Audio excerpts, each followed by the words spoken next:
So if you're new to the channel, I call all my subscribers dragons. We're smoking on my dragons, divine, righteous, almighty, greats, overachieving, never slacking. Let's go. I feel excited today. But I got a American reaction. This is why Europe is insanely well designed. The original link will be in the description. Hit that like button, hit that subscribe, and hit that notification bell for more. I'm going to go ahead and press play, and we're going to hop right into it. I think I'm feeling all this energy because we Cobra Kai'd out. I just joined Cobra Kai, so, I'm in a building. But now, let me stop. We're going to hop right into this. And let's see why Europe is insanely well designed. This is a map of Europe's mass transit railway system across 33 countries. The yellow lines indicate the presence of a train line, and as you can see, it's very dense. There are hardly any spaces where there isn't any coverage for railways. Now, if we compare this to a map of railroad tracks in the US, it's a different story. While parts of the US have some good mass transit, there are large areas of the country which isn't covered by Amtrak, the nation's largest passenger railroad service. But let me show you another map, this time of high-speed rail in Europe. Now obviously, high-speed railways aren't going to be as common as regular speed railways as they require excellent design, strict planning, and massive investment. And yet, as we can see, high-speed rail is present in Europe, which is a stark contrast to the US, as you can see from this map. While the US does have some higher speed rail, like the Aquila line in the Northeastern Corridor, it's hardly an effective map of transport solutions. And the Aquila line isn't... I'm just caught up in the size difference, to be honest, right now, from US and Europe. Well, at least the UK region, America is like insanely big, bro. Really that fast either. It can reach about 150 miles per hour, but averages less than 70. This is not the case for Europe's insanely well designed railroad system. And you have to remember that... Okay, not just the UK region. I'm really saying like the whole Europe pretty much. But I don't know, maybe is it just the map? Is the US really that much bigger? Like, damn. Europe's system accomplishes this while spanning 33 different nations in a very diverse continent. And I know what you're probably thinking. This is just because Europe is smaller than the United States, which simply isn't true. While the European Union is smaller than the US, continental Europe has an area that is about 1.04 times as much as the US. So we can dismiss this argument that the United States can't be that well designed because it's too big. Europe simply is better designed. But if you're American, you might not understand why railroad tracks or public transport as a whole is so important. I mean, driving a car works fine, right? Well, no, and Europe showcases why a primary focus on private transportation is so detrimental to a well-functioning transit system. Look at these maps. They show the US road network versus the EU's. And as you can see, the EU's road network is not nearly as impressive as the US's. And yet, when you look at some of the most congested cities in the world, European countries don't feature particularly. Hold on, I gotta look at this real quick. Most congested cities in the world, and New York is not on there? That is a surprise. Turkey, Russia, Moscow. You mean to tell me China isn't, places like, I didn't mean to say China, I meant to say like Tokyo isn't on there?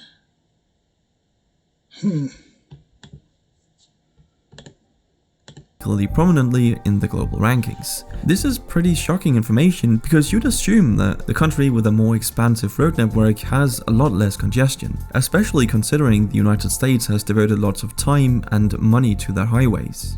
So how come Europe is less congested when they have fewer roads? Well, it all comes down to disincentivizing the use of cars and, most importantly, making an attractive alternative. Europe does this by having both private and public transportation infrastructure, which technically the US has as well, it's just a lot worse. But on top of this, Europe makes it pretty expensive to buy, own and use a car. This is achieved by having high taxes on vehicles and gasoline. In fact, here's a map of worldwide gasoline. I mean, that's America, like that is America at this point. So I really don't see a difference there. Gasoline prices. As you can see, European nations are in the top rankings, while the US lies at the bottom, charging very little. But let me be very clear, it's only a good idea to make it Well, I guess I need to do an update for 2022 because all people have been complaining about is the gas prices. expensive to drive a car if you have an attractive alternative, which America doesn't, but Europe does. I mean, obviously this wouldn't work in the US with its current transportation infrastructure, but in Europe, this is a great strategy because you make the roads less congested for those who actually need them and give everyone else an affordable and efficient alternative, being Europe's amazing public transport like the trains on the railways. This is arguably the best. No, I respect it. Europe's definitely they it seems like they're a lot strategic with their approach and very thought out. Better strategy because even though the vast majority of Americans have access to vehicles at around 91% and gas is comparatively cheap, it still leaves 9% who don't have access to vehicles. What are these people who can't afford a car supposed to do? I mean, sometimes public transport isn't even an option or simply too expensive for many. So you've now actively excluded those who aren't exactly the most well off from society. To make matters worse, Okay, we got an ad popping up. And these right here are some US cities actually got rid of their public transport to make room for more cars. I'm not joking. American streetcars like trams were actually removed to make way for bigger roads. Absolutely insane. Compare that to Oslo, Berlin and Madrid, where discussions are underway to restrict or even exclude most cars from the city center. And let's not forget that when you have cars, you also need somewhere to park them. And this is where things start to become rather ridiculous. You see, the United States has 2 billion parking spaces for 250 million cars. That's 8 parking spaces. If y'all never been in New York, let me tell ya, me being originally from New York, the road rage and the fights that break out over parking spots, it gets real.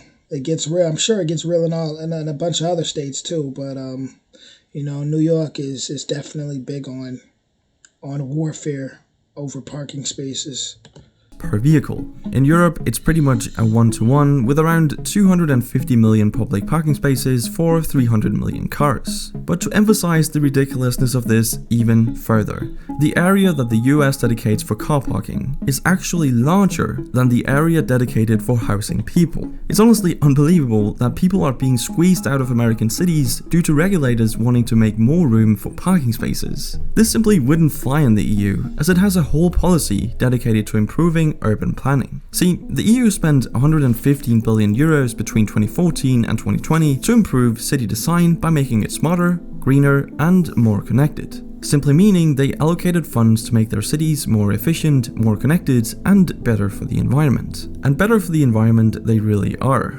as the average resident in a typical Western US city, such as Los Angeles or Phoenix, contributes approximately 6 times more carbon to the atmosphere per capita than an average European city resident. This is purely the result of not having effective transport solutions, which saves resources and allows people to move about efficiently. And exactly that, moving about efficiently is something most of Europe's citizens are able to do as a result of the European Union. See, most of Europe's nations are in the European Union, which gives the EU citizens a number of perks, which includes a free travel area. This has been one of the most important achievements of the EU, as it makes it possible for an EU citizen to travel freely to other EU member states and stay for up to 3 months. All they need is a passport or even just an ID card. No visas, no trips to embassies, no form filing, just head straight over. This makes it incredibly easy to travel, study, and work in other countries and communities. And having this level of damn, Europe got us looking, they got America looking like we don't know what we doing. I ain't even gonna lie. Centralization is very important to good design, as it gives the smartest people the opportunity to work where they are most useful. And since good design obviously requires a lot of complicated problem solving and planning, this is very smart. Another smart thing is the incredible biking infrastructure we see in Europe, perfectly illustrated by this map of bike path density in Europe. All the purple lines are bike paths, and there's clearly a lot of them. Okay, I would definitely like Europe because I'm a biker myself, whether it's regular bikes, e-bikes, and certain spots, certain smaller cities in America, medium-sized, smaller cities that just aren't too bike-friendly like that. Like obviously the big cities, there's always, but it's certain places you could go and it's like, damn, you can't even get to the mall, damn near on a bike or anything like that. Because like the highway just separates everything and there's really no routes. So, Europe, as far as the biking, that's something I would definitely appreciate because I'm really big on biking. I love just being out there and being able to really just feel everything and see everything up close other than just sitting in a car. I'd rather be out there pedaling and just experiencing it all, breathing that air in. So shout out to Europe. Especially towards the left side of the map, but that's just because this is the home of the Dutch, the Netherlands. Now, the funny thing is, I won't be able to compare this to a map of bike path density in the United States, because such a map hasn't been made. At least I wasn't able to find any, and I can only wonder why. But anyway, what Europe and also the European Union has achieved is pretty remarkable, as it's hard to think of another set of such diverse countries where you would be able to travel so freely, in an efficient and inexpensive manner. I mean, you can literally get from Paris to Amsterdam, for example, in just 3 hours for around $30. That's crazy.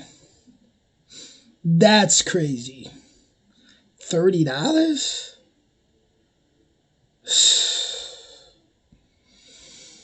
What? At this point, I feel like I'd be able to get the Hogwarts for $10 real quick. Like, like this. Imagine being able to travel all over Asia without any border crossings, checks or visas, and being able to stay for months at a time. That would be truly amazing. And let's not forget that European design has always been distinctive and very successful. In fact, the continent's history of design and interconnectedness serves as a model for the rest of the world. But even though Europe and the EU are pretty great and have amazing infrastructure, they obviously aren't perfect. And I'd love to hear some of the reasons it might not be, so leave a comment down below if you have some thoughts on this. But that's it for this video, thank you for watching and I'll see you in the next one.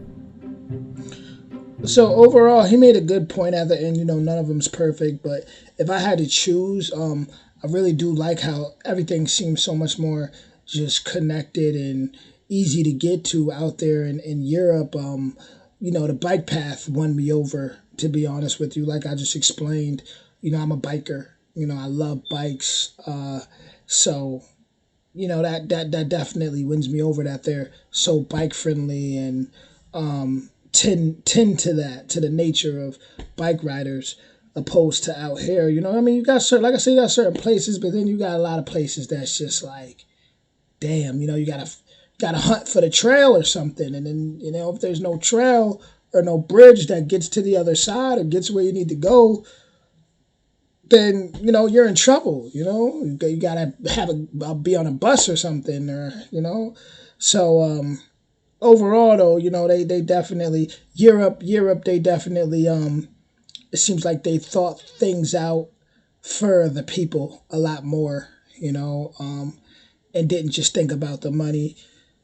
So, shout out to Europe, man. Shout out to Europe, and, for all my Americans that's going to watch this, I'm not no big American hater, relax, because I know I got that comment not too long ago. Somebody felt offended, felt like I'm always taking shots at America. I mean, I really, America makes itself look foolish. I mean, personally, me, I'm not no big patriotic. Oh, no. I'm not egotistical like that. I'm always speak how I feel.